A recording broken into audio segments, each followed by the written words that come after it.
বাংলাদেশের সর্বশেষ আপডেট সংবাদে আপনাকে সুস্বাগতম। আমাদের চ্যানেলের নতুন দর্শক হয়ে থাকলে চ্যানেলটিকে সাবস্ক্রাইব করুন। প্রথমেই জানিয়ে দিচ্ছি সংবাদ শিরোনাম, এরপর জানাবো বিস্তারিত। শুরুতেই জানিয়ে দেব, বাংলাদেশের কোনো সাম্প্রদায়িক হামলার ঘটনা ঘটেনি বলেছেন ভিপি নূর। এরপর জানাবো বুদ্ধিজীবীদের প্রতি তারেক রহমানের শ্রদ্ধা। সর্বশেষ আপনাদের জানাবো, মামলা শেষ হলে দেশে ফিরবেন তারেক রহমান বলেছেন মির্জা ফখরুল ইসলাম আলমগীর। সুপ্রিয় দর্শক, এতক্ষণ শুনছিলেন সংবাদ শিরোনাম, এবার জানাবো বিস্তারিত।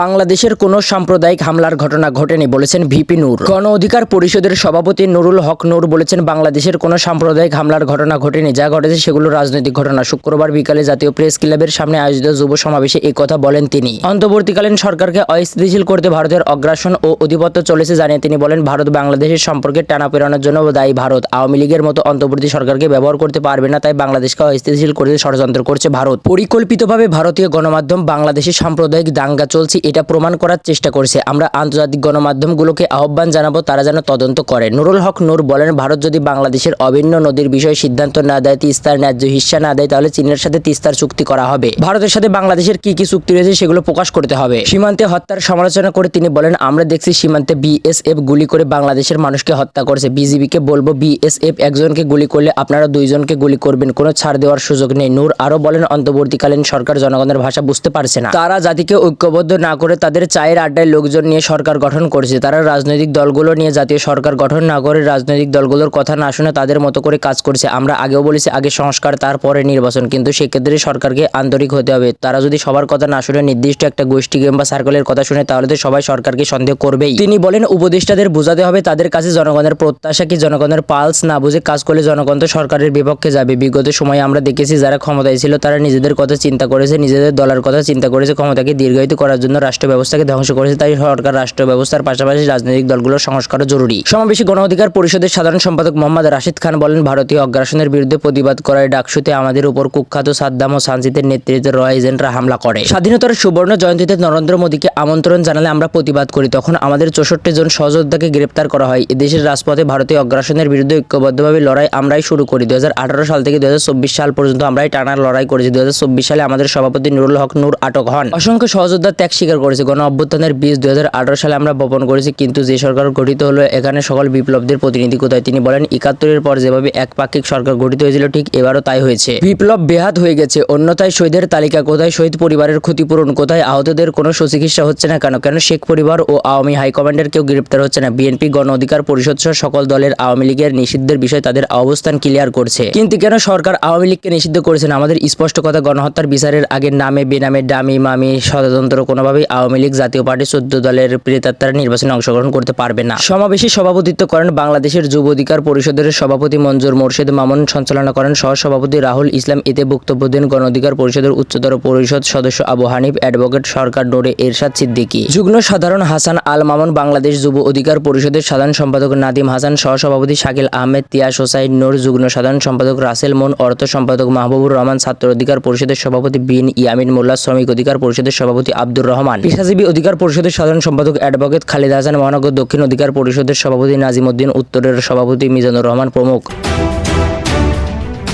বুদ্ধিজীবীদের প্রতি তারেক রহমানের শ্রদ্ধা। বিএনপির ভারপ্রাপ্ত চেয়ারম্যান তারেক রহমান 1971 সালে মুক্তিযুদ্ধ চলাকালে হানাদার বাহিনী ও তাদের দোসরদের হাতে শাহাদত বরণকারী দেশের প্রথম শ্রেণীর শহীদ বুদ্ধিজীবীদের অম্লান স্মৃতির প্রতি শ্রদ্ধা জানিয়েছেন। আজ শুক্রবার 13 ডিসেম্বর শহীদ বুদ্ধিজীবী দিবস উপলক্ষে দেওয়া বাণীতে তিনি এই কথা বলেন। এতে স্বাক্ষর করেছেন বিএনপির সিনিয়র যুগ্ম মহাসচিব অ্যাডভোকেট রুহুল কবির রিজভী। বাণীতে তারেক রহমান বলেন, শহীদ বুদ্ধিজীবী দিবস উপলক্ষে 1971 সালে মুক্তিযুদ্ধ চলাকালে হানাদার বাহিনী ও তাদের দোসরদের হাতে শাহাদত বরণকারী দেশের প্রথম শ্রেণীর শহীদ বুদ্ধিজীবীদের অম্লান স্মৃতির প্রতি আমি বিনম্র শ্রদ্ধা জানাই। তাদের রুহের মাগফিরাত কামনা করি। শহীদ বুদ্ধিজীবী দিবস জাতির ইতিহাসে এক মর্মস্পর্শী ও শোকাবহ দিন উল্লেখ করে তিনি বলেন, অমর বুদ্ধিজীবীগণ দেশের জন্য জন্মক্ষণ শ্রেষ্ঠ সন্তান। তারা একটি সমৃদ্ধ এবং মাথা উঁচু করা জাতি দেখতে চেয়েছিলেন। তারা ন্যায় বিচার ভিত্তিক শোষণমুক্ত একটি গণতান্ত্রিক রাষ্ট্রের প্রত্যাশা করেছিলেন। কিন্তু হানাদার বাহিনীর দোসররা চূড়ান্ত বিজয়ের প্রাককালে স্বাধীন বাংলাদেশের মেধাশূন্য করতে পরিকল্পিত এই হত্যাযজ্ঞটি সংঘটিত করে। বিএনপির ভারপ্রাপ্ত চেয়ারম্যান বলেন, স্বাধীনতার অব্যবহিত পরে অগণতান্ত্রিক শক্তি তাদের মুখোশ খুলে ফেলে পাকিস্তানি হানাদার বাহিনীর মতো দেশের মানুষ মানুষের সার্বজনীন গণতান্ত্রিক অধিকারগুলো একের পর এক হরণ করতে থাকে। এক নদী রক্ত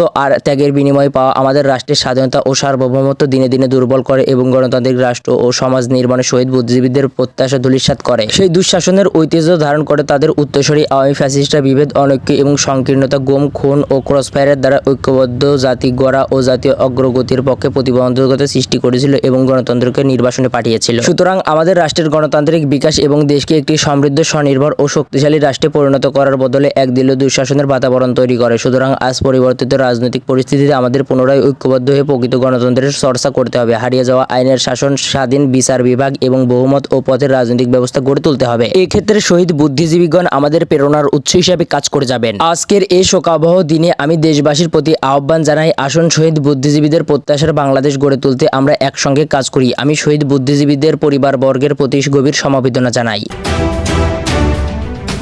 মামলা শেষ হলে দেশে ফিরবেন তারেক রহমান, বলেছেন মির্জা ফখরুল ইসলাম আলমগীর। সব মামলা শেষ হলে দেশে ফিরবেন বিএনপির ভারপ্রাপ্ত চেয়ারম্যান তারেক রহমান। লন্ডন সফর শেষে দেশে ফিরে বিএনপির মহাসচিব মির্জা ফখরুল ইসলাম আলমগীর গতকাল এই তথ্য জানিয়েছেন। এই সফর ফলপ্রসূ জানিয়ে তিনি বলেন, আপনারা জানেন উনার বিএনপির ভারপ্রাপ্ত চেয়ারম্যান তারেক রহমানের বিরুদ্ধে অনেক মিথ্যা প্রতিহিংসামূলক মামলা রয়েছে, সেগুলো প্রত্যাহার হলে বা আদালতের মাধ্যমে শেষ হলে তিনি ফিরবেন। বৃহস্পতিবার বেলা 1:45 বাংলাদেশ বিমানের একটি ফ্লাইটে হযরত শাহজালাল বিমানবন্দরে পৌঁছানোর পর সাংবাদিকের এক প্রশ্নের জবাবে তিনি এসব কথা বলেন। গত 30 নভেম্বর স্ত্রী রাহাত আরা বেগমকে নিয়ে বিএনপির মহাসচিব লন্ডনে যান। লন্ডনে অবস্থানকালে বিএনপির ভারপ্রাপ্ত চেয়ারম্যানের সঙ্গে সাক্ষাৎ করেছেন, কয়েকটি স্থানীয় দলীয় কর্মসূচিতে অংশ নেন। এছাড়াও স্ত্রী রাহাত আরা বেগম লন্ডনে স্বাস্থ্য পরীক্ষা এবং সংশ্লিষ্ট চিকিৎসকদের দেখান। মির্জা ফখরুল ইসলাম আলমগীর বলেন, আমি যে উদ্দেশ্যে লন্ডনে গিয়েছিলাম ভারপ্রাপ্ত চেয়ারম্যানের সঙ্গে দেখা হয়েছে। এছাড়াও প্রবাসী বাংলাদেশি ও বিএনপির নেতৃত্বদের সঙ্গে কথা হয়েছে, তাদের সবাই যোগ দিয়েছি। সেখানে প্রেসের সঙ্গে আলোচনাও হয়েছে। তারেক রহমানের কাছ থেকে কি বার্তা এনেছেন জানতে চাইলে তিনি বলেন, ভারপ্রাপ্ত চেয়ারম্যান সাহেব বলেছেন, আপনারা ধৈর্য ধরবেন। একটা বিশাল বিজয় এসেছে ছাত্র জনতার আন্দোলনে। এই বিজয়কে ফলপ্রসূ ও সার্থক করতে হলে অবশ্যই সকলকে ধৈর্য ও ঐক্যবদ্ধভাবে কাজ করতে হবে এবং গণতন্ত্রকে পুনঃপ্রতিষ্ঠা করতে হবে। গণতন্ত্রের যে প্রথম পদক্ষেপ, সেই নির্বাচনের জন্য সকলকে প্রস্তুতি নিতে হবে। নির্বাচন ও সংস্কারের বিষয়ে এক প্রশ্নের জবাবে মির্জা ফখরুল বলেন, আমরা প্রায় 2 বছর আগে সংস্কারের কথা বলেছি। 31 দফা সংস্কার দিয়েছি। তার আগে 2016 সালে ভীষণ 2030 দিয়েছিলাম। আমরা এখনো বলছি ন্যূনতম সংস্কারগুলো করে নির্বাচন দেওয়ার জন্য।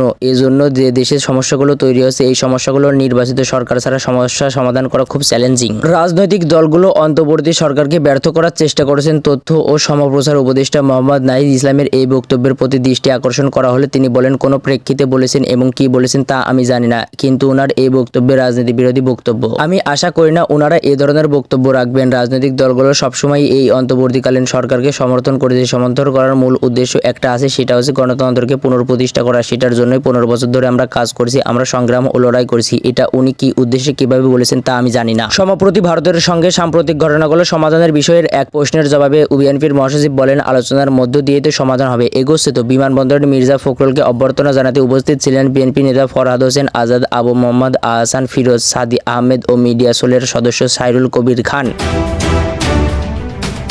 সুপ্রিয় দর্শক মণ্ডলী, এই ছিল এখনকার বাংলার সর্বশেষ আপডেট সংবাদ। পরবর্তী বাংলা আপডেট সংবাদ পেতে আমাদের 365 নিউজ এক্সপ্রেস চ্যানেলটিকে সাবস্ক্রাইব করে বেল আইকনটিকে বাজিয়ে রাখুন। আর আপনার মূল্যবান মন্তব্য জানিয়ে দিন আমাদের কমেন্ট সেকশনে। ভিডিওটি শেয়ার করে অন্যকে দেখার সুযোগ করে দিন।